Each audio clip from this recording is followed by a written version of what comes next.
One of my favorites, rosemary and garlic. Rosemary and garlic? Oh, yeah. Oh my gosh. Definitely. What does rosemary even taste like? Welcome back to My Cart is Full, a Target Black Beyond Measure series where we celebrate Black joy and the people who are lifting up their communities. I'm Mona Swain, and we are in Atlanta, my home city. I'm on my way to pick up Tina Wells, who some of y'all know as an incredible author, known for her Honest June books and most recently The Elevation Approach, which is all about work-life harmony. Tina is in town as part of her book launch, and I'm so happy I could hit her up while she's here. So if you're an author, entrepreneur, or just trying to find some balance, I can't wait for you to meet her. Hi, Tina. Hey, Mona, how are you? I'm so well. How are you? I'm doing well. This is such a cute bookstore. Isn't it the best? Black owned. Black owned? Come on, Black owned. But tell me a little bit more about this event that you're putting on later. One of the things I really love to do is help emerging writers. And I think the best way I can do that is through a writing workshop. And so tonight I'm going to talk a little bit about my new book, but also talk through a writing process. And hopefully in this workshop we'll give a lot of tips and tricks to help emerging writers. I love that so much. That's so inspiring. Target really, really wants to support you. Make sure you have everything you need. Awesome. Everything you need. So you ready? There's nothing I love more than a shopping trip to Target. Yeah, let's go. Let's go.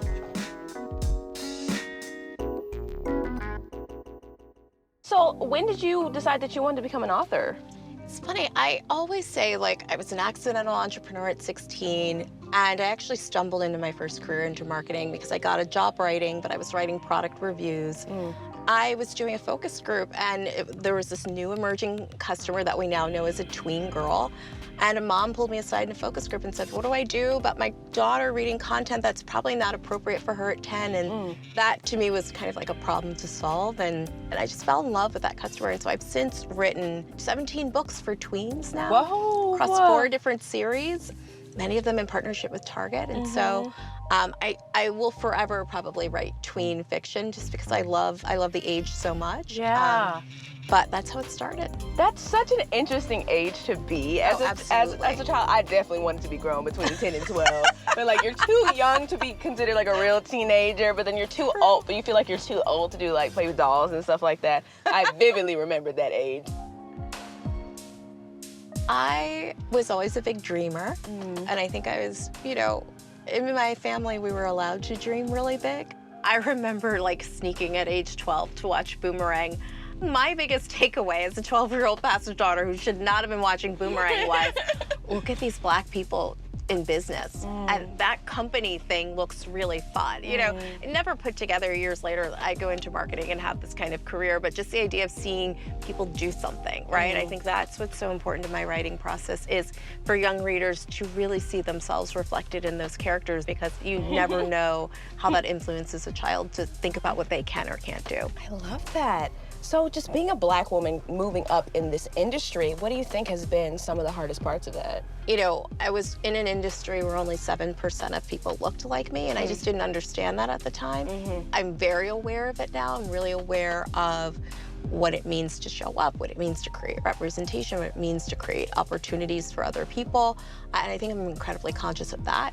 How do I do a good job or do well, and how do I then help someone else get into what I'm trying to do? So I think that's a really big part of the process for me now.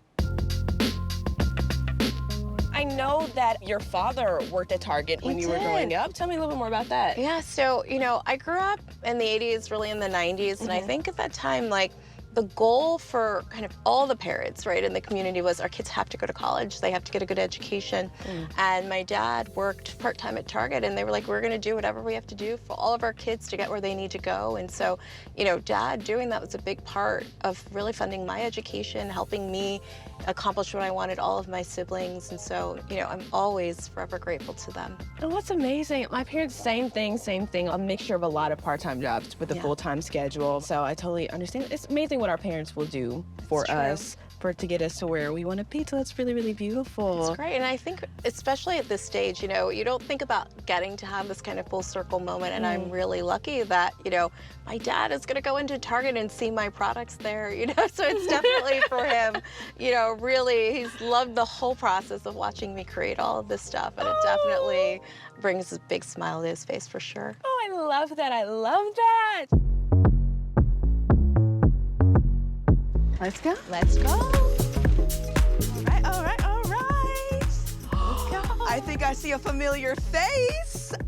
Oh my God, look at this. So what are we looking at? What are we getting? It's so crazy to see everything here, you know? It's been so much time spent on the design. So we're gonna start with the book. Obviously. Which is totally focused on work-life harmony. It's my whole method. And so the line was really inspired by the book. So we have to start with the book. I'm gonna say, I love this color scheme. I really do. Whew. It's my favorite. And then my favorite product is this vegan leather journal, right? And it's just more than a journal. It has prompts to help you really plan and create, as it says, really the life that you want. And so I think this is the perfect gift for an emerging writer. So this is like my special gift to everyone tonight. Oh, okay, what's next? So next up is one of my faves, Black and Bold Coffee. Okay. It's Black owned, and you know, one of my favorite things is creating your own rituals. It's a huge part of the elevation approach, and so I want to give some coffee. Okay. It's my favorite ritual. Love Coffee, love it. Woo. All right. Let's go. So next, we're going for a snack. Okay. You know, sometimes we get in the zone as writers, and I think we always have to remember to take a little snack break. And so we're gonna go for these rosemary garlic moonshot crackers. Ooh. Rosemary garlic. Oh yeah. Ooh, making me hungry. How does it feel to see your stuff on the Target shelves? Oh my God, it brings me so much joy. I've decided that I'm making this year my year of celebration. Okay, Right? I love that. So I'm celebrating my dad, everything he did, right? Just to get me to this place, his time at Target, and now that he can come in and see my stuff at Target, you know, we get to celebrate all these amazing Black-owned brands and support them. And I get to finish by celebrating writers tonight, right? So it's just an amazing time of celebration. I love that. It's just Black joy all around. All It really, around. really is. A lot of times in the media, we're hearing a lot about hustle culture versus the soft life. And I love how you talk about, you know, work-life harmony and just balancing the two. But tell me more about your book, The Elevation Approach, that touches a lot on how to balance that in your day-to-day. Yeah, I think what I learned as a teen entrepreneur is that I was trying to really hustle, right? And hustle hard, and I burn out at 27. I realized I needed to find a new way, and it took me even 10 more years to understand, you know, exactly what work-life harmony meant. We have to stop living in extremes of, you know, balance, put tons of stuff on the scale, soft life, take everything off the scale. It's like, no, we still have to make a living, we still have to create a life, right? We can't opt out of everything.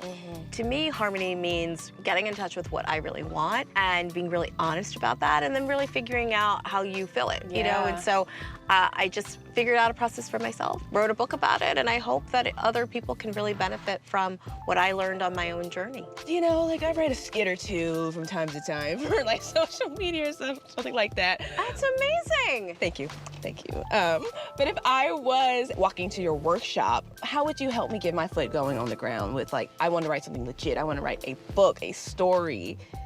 I think the first part is just the confidence to do it, right? It's like, how open are you to sharing, or have you been sharing it, right? It's getting that confidence. And I think the most important thing is getting with a group of peers and really getting that peer accountability to say, we'll check in with each other, let's write together, let's be accountable to each other to get our work out there. Oh my God, that was so much fun. Thank you so much for your help today. Oh my gosh. Bye. Tina is absolutely brilliant. We just had so much fun. I loved hearing her talk about work-life harmony. That is something I'm actively trying to do better at. I also loved hearing her talk about what she's doing for up-and-coming writers. Made me feel like I can maybe write a little something myself down the line. I can't wait to see what she does next. Thanks so much for watching this episode of My Cart is Full. Check out the other videos in the series. Y'all better subscribe to Target's YouTube channel. To learn more about Target's Black Beyond Measure platform, go to target.com/blackbeyondmeasure.